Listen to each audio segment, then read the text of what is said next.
নমস্কার। এখানে আমি আজকে দেখাবো 8 থেকে 9 বছর 10 বছর বাচ্চাও পড়তে পারবে একটি পাঞ্জাবির কাটিং। তো এখানে আমি টোটাল ঝুল অনুযায়ী এখানে আমি কাপড় নিয়ে নিয়েছি। এটা পিওর কটনের কাপড়। এখানে আমার টোটাল ঝুল আসবে, রেডি আসবে 30, আমি 31 নিয়েছি। হাফ ইঞ্চি শুধু আমার মার্জিন যাবে। এখানে আমি শোল্ডার নিয়ে নিয়েছি 13, তো আমার এখানে 6.5 নিয়ে নিয়েছি। আর্মহোল নিয়ে নিয়েছি আমি এখানে আমি আর্মহোল নিয়েছি 7 ইঞ্চি। যেহেতু পাঞ্জাবি এটা লুজ হবে, ফিটিং হবে না, তো সেই কারণে আমি 7 ইঞ্চি এখানে আর্মহোল নিয়ে নিয়েছি। ছাতির মাপটা আমি নিয়ে নিয়েছি। এখানে আমার রেডি আসবে 9, যেহেতু এটা কাস্টমাইজড, সেই জন্য আমি 1 ইঞ্চি এখানে মার্জিন রাখবো ভেতরে। তো এখানে আমার 8 ইঞ্চি আসবে রেডি, 32 আসবে আমার সম্পূর্ণ রেডি। এবং আমি এই যে কোমরের যে মার্জিনটা রেখেছি সেটা রেখেছি আমি 16 ইঞ্চিতে, সেটা কমে গিয়ে আমার হবে 15.5। তো এটা 15 ইঞ্চিতে রাখলেও হয়, তো আমি এখানে একটু 16 ইঞ্চিতেই রাখলাম। আর কোমরের যে চওড়াটা রয়েছে সেটাও আমি নিয়ে রেডি রাখবো 32। আমি সাইড মোড়ার জন্য মোটামুটি আমি 1.5 ইঞ্চি মতন একটুখানি বাড়তি নিয়েছি, কারণ আমাকে এই টোটাল সাইডটাকে মুড়তে হবে। এবং আমি নিচের যে লেন্থটা থাকবে, চওড়াটা থাকবে বটমের, সেটাও কিন্তু আমি ওই 9 ইঞ্চি রেখেছি। যেটা আমি করেছি, এখান থেকে আমি আর্মহোলের শেপ দিয়েছি 1.2 ইঞ্চিতে। এটা আমি আর্মহোলের শেপ দিয়েছি। গলার চওড়াটা আমি এখানে ভুল করে কেটে ফেলেছিলাম, তো এখানে 2 ইঞ্চি আছে গলার চওড়া। এবং গলার লম্বাটা আমি রেখেছি 1 ইঞ্চি। গলার লম্বাটা আমি রেখেছি, ঝুলটা রেখেছি পিছনের পাটের, এটা কিন্তু ব্যাক পার্ট, 1 ইঞ্চি। এবং এখানে আমি হাফ ইঞ্চি শোল্ডার ডাউন করেছি। শোল্ডার ডাউনটা কিন্তু করতে হবে, তা না হলে কিন্তু কাঁধের দিকটা আমাদের ফুলে থাকবে। তারপরে আমি জাস্ট এখান চেস্টের মার্জিন থেকে হিপের মার্জিন পর্যন্ত শুধু আমি এখানে মিলিয়ে দিয়েছি কোমরের জায়গাটা হাফ ইঞ্চি ভেতরের দিক করে। তো এইভাবে আমার পুরো ব্যাক পার্টটা মার্কিং করা হয়ে গেছে। এবার এটাকে আমি সম্পূর্ণটা কেটে, তো এখানে আমি সামনের পার্টের জন্য কাপড় নিয়ে নিয়েছি ডবল ভাঁজ করে। আমার এদিকে আছে জোড়া পার্টটা, এদিকে আছে ওপেন পার্ট। জাস্ট আমি এর উপরে এইভাবে পাতাবো।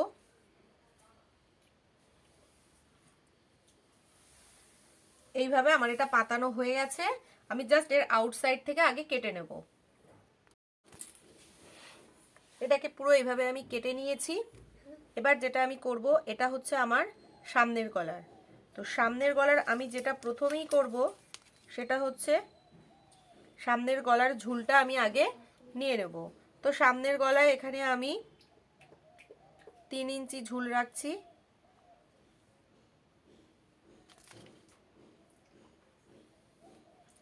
এবং সামনে এটা গোল গলা হবে, সাইড প্যানেল হবে।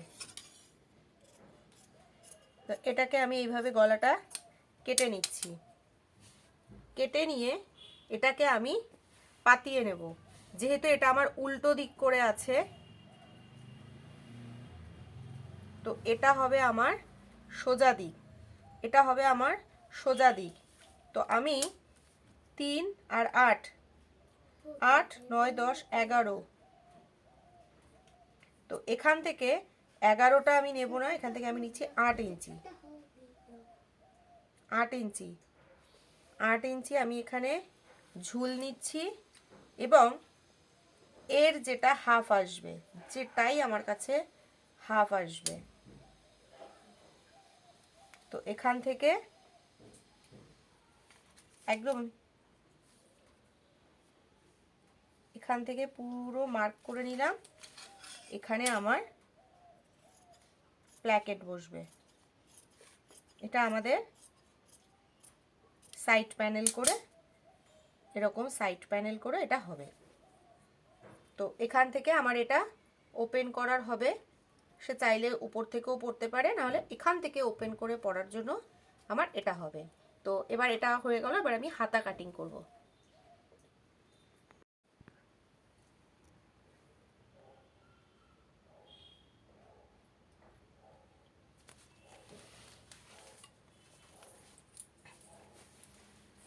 এখানে আমি হাতার জন্য কাপড় নিয়ে নিয়েছি, 4 ভাঁজ করে নিয়ে নিয়েছি।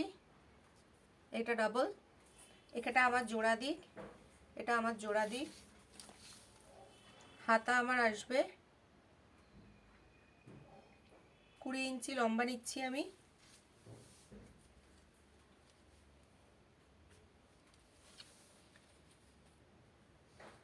কুড়ি ইঞ্চি আমার হাতার লম্বা।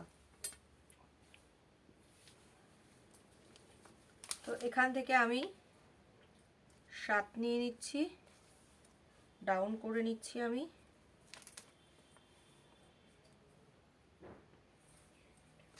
এখানে আমি ফুল হাতা এটা 3.5 ইঞ্চি মতো আমি ডাউন করে নিচ্ছি। তো এইভাবে আমি এখানে ডাউন করে নিচ্ছি এবং মুহুরিতে আমি এখানে রাখবো 5। যেহেতু এটা আমার অনেকটাই বাইরে যাবে, তো আমি মোটামুটি একটা আইডিয়া করে দিচ্ছি মার্জিন সহ। এখানে আমি 5.5 রাখছি। তার লুজ হলে সে তার পছন্দ মতো করে ফিটিং একটু করে নিতে পারবে যদি মনে হয়, কারণ এটা যার জন্য তাকে আমি চিনি না, চিনি না নয়, তাকে আমি কখনো দেখিনি সামনে থেকে, শুধু ছবিতে দেখেছি। তো সেই কারণে একটু ডিফিকাল্ট হয়ে যায় মেজারমেন্টটা সম্পূর্ণ ফিটিং আসাতে। কারণ শুধু বয়স বললেই সবসময় সবার বয়সটা যে এক হবে এরকম নয়, বয়স অনুযায়ী সবার হাইটের একটা ব্যাপার থাকে, চেহারার একটা বিষয় থাকে। সেই জন্য আমি এখান থেকে হাতাটা কেটে নিচ্ছি। তো ভিডিওটি সম্পূর্ণ দেখবেন। ভিডিওটি যদি ভালো লাগে অবশ্যই আমার চ্যানেলটিকে একটা সাবস্ক্রাইব করবেন, লাইক করবেন এবং কমেন্ট করে জানাতে ভুলবেন না। আমাকে ইনস্টাগ্রামেও ফলো করতে পারেন তানিয়া, ফেসবুকেও তানিয়া সাধু, তাথই তানিয়া এবং ঘোষ উর্ষিতা 0.4। এবং আরেকটি ব্লাউজ সম্পূর্ণ বিভিন্ন রকম ড্রেসের জন্য স্যাভি সুইং উইথ তানিয়াও ফলো করতে পারেন ইউটিউব চ্যানেলে। তো এবার আমরা যাব মেশিনে। এখানে সবার আগে আমি প্রথম যেটা করব, সাইড প্ল্যাকেট, সাইড প্ল্যাকেটটা তৈরি করে নেব। তো এখানে আমি দুটো কাপড় নিয়ে নিয়েছি, এভাবে নিচের দিক থেকে সোজা পিট করে পাতিয়ে দেব এবং একটি চওড়া কাপড় নিয়েছি। এটা হচ্ছে আপনারা প্ল্যাকেটটা যতটা সরু বা চওড়া রাখতে চান সেই মাপ অনুযায়ী। তো এইখান থেকে এইভাবে সেলাইটা করলেও হয়, কিন্তু আমি এখানে করব না, আমি এখানে আলাদা পট্টি জুড়বো। তো এভাবে নিচ থেকে আমি প্ল্যাকেটের সেলাইটা করে নিচ্ছি। দেখুন প্ল্যাকেটটা কিভাবে সেলাই করছি, সবথেকে সহজ পদ্ধতি। কোনাগুলো একটুখানি কর্নার থেকে কেটে দেবেন। কোনা যদি না কাটা হয় তাহলে কিন্তু ওই জায়গাটা কুঁচকে থাকবে, সঠিকভাবে সেট হবে না। তো এইভাবে আমার কাটা এটা হয়ে গেছে। এবার আমি এখানে যে চওড়া প্যানেলটা সেটা রয়েছে 2.5 ইঞ্চি। তো 2.5 ইঞ্চির চওড়া, যেহেতু এটা ছোটোদের পাঞ্জাবি 9-10 বছরের, তো বেশি চওড়া প্যানেল আমি এখানে দিচ্ছি না। এভাবে আঙুল দিয়ে চেপে এর উপর থেকে ঠিক এইভাবে আরেকবার করে আমি চেপে দেব। ভেতর থেকে এইভাবে একটু কেটে নিলে কি হয়, ওই জায়গাটা কুঁচকে থাকে না, বেশি কাপড় থাকলে জায়গাটা একটু কুঁচকে যায়। তো এইভাবে হাত দিয়ে প্রেস করে নিলাম। এবার জোর অনুযায়ী এইরকম ত্রিকোণ হোক, চৌকো হোক, যার যেমন সুবিধা সে সেই রকম করতে পারে। তো পাঞ্জাবিতে একটু এরকম কোনা করে দিলেই ভালো লাগে দেখতে, সেই জন্য আমি এরকম করে দিলাম।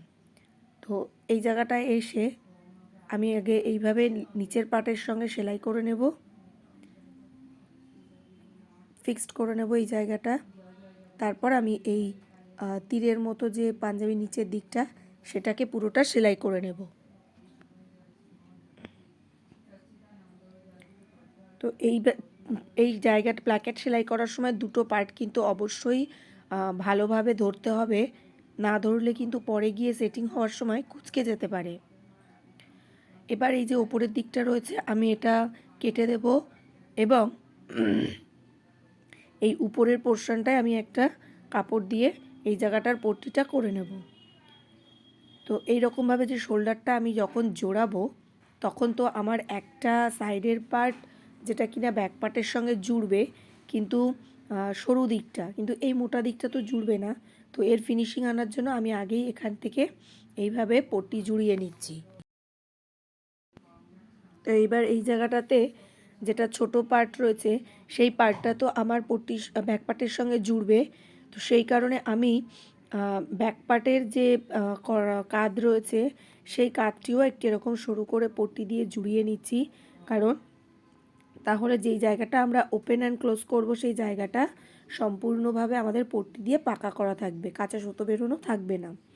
এবার আমি যে ছোট পার্ট যেটা রয়েছে সেটার সঙ্গে এইভাবে ফিক্সড করে নিলাম। তো দেখুন এটা আমার সুন্দরভাবে ফিনিশিংয়ের সঙ্গে রেডি হয়ে গেছে। এবার আমি লাগাবো গলায় গোল গলার পট্টি। তো এইভাবে কর্নারটা একবার দেখে নিচ্ছি, ফিনিশিং দিয়ে কেটে নিলাম। এভাবে আড়া পট্টি আমি রেডি করে নিয়েছি। এবার আমি এইভাবে উল্টো দিক থেকে ধরবো, উল্টো দিক থেকে সোজা দিকটা মিলিয়ে ধরবো। এভাবে ঘুরিয়ে ঘুরিয়ে হালকা হাতে, কোনো জায়গাটাকে কিন্তু আমি টানছি না, আমি হালকা হাতে ঘুরিয়ে ঘুরিয়ে এইভাবে আমি পট্টিটাকে জয়েন করছি। তো এইভাবে এই জায়গাটা আমি মুড়ে দিচ্ছি ফিনিশিং করে। এবার ছোট ছোট ছোট ছোট করে কাটস দিয়ে ওপরে চাপ সেলাই দিয়ে আমি এবার এই গলার পট্টিটাকে সম্পূর্ণ বসিয়ে নেব। তো এইভাবে আমি এর উপর থেকে পুরোটা রাউন্ড সেলাই দিয়ে চাপ দিয়ে নিয়েছি। এবার আমি এইভাবে একবার মুড়ে আরেকবার মুড়ে এইভাবে কাপড়টিকে আমি পুরোটা ফোল্ডিং করে নিচ্ছি। এইভাবে আমি এখান থেকে এবার পুরোটা চাপ সেলাই দিয়ে নিচ্ছি, দিয়ে পুরো কাপড়টা আমার গলার পাইপিং লাগানো কমপ্লিট হয়ে যাবে।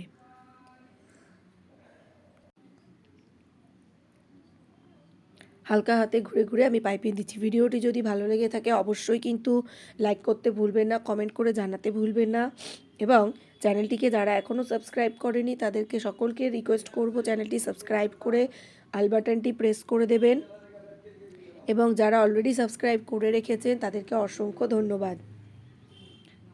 এইভাবে আমার এটা হয়ে গেল, চাপ সেলাই দিয়ে আমার গলার পাইপিং লাগানো কমপ্লিট। তো দেখো এইভাবে আমার রেডি, এখান থেকে একটা বাটন দিয়ে দেবো, আমার পুরোটা কমপ্লিট। এবার আমি হাতা সেট করে নেব।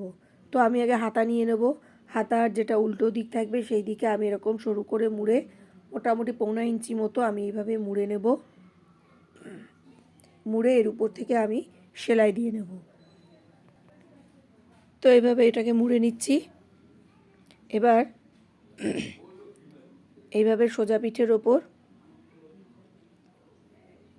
এইভাবে আমি পাতিয়ে নেব, হালকা করে আমি একটুখানি সামনের তালপাট কেটে নিচ্ছি, তাহলে ওই জায়গাটা আর ফুলে থাকবে না। এভাবে আমি হাতাটা সম্পূর্ণ জয়েন করে নিচ্ছি। হাতা জয়েন করার সময় একটা গুরুত্বপূর্ণ টিপস, সেটা হচ্ছে হাতার যে কাপড়টা থাকবে যদি সামান্য একটু কখনো ছোট বড় হয় তো সেটাকে হালকা হালকা করে টান রাখলে হাতাটা সম্পূর্ণ সেট হয়ে যায়, কিন্তু বডিতে টান রাখলে কিন্তু সেটা কুঁচকে আসবে। তো এইভাবে আমাদের হাতা সেটিং করা হয়ে গেছে। এবার যেটা আমি বডির যেটা সেলাই, যেহেতু এটা আমার কোনো বডি মেজারমেন্ট না, একদম যে মেজারমেন্ট আছে আমি সেই মেজারমেন্টেই কেটেছি, তো এখানে আমি টানা সেলাই দিয়ে যাচ্ছি। তো এই পর্যায়ে আমার একটা মিস্টেক, সেটা হচ্ছে যে আমি তাড়াহুড়োতে আমার খেয়াল নেই যে এটা ছেলেদের, যেহেতু আমি ছেলেদের জিনিস খুব একটা করি না কাস্টমাইজ ছাড়া। তো আমি আগে কি করব, আগে কোমর পট্টিটা আমি আগে এইভাবে রেডি করে নেব। তো এখানে তো আমাদের সাইডে বক্স হবে না, সেই কারণে যেহেতু এটা ছেলেদের,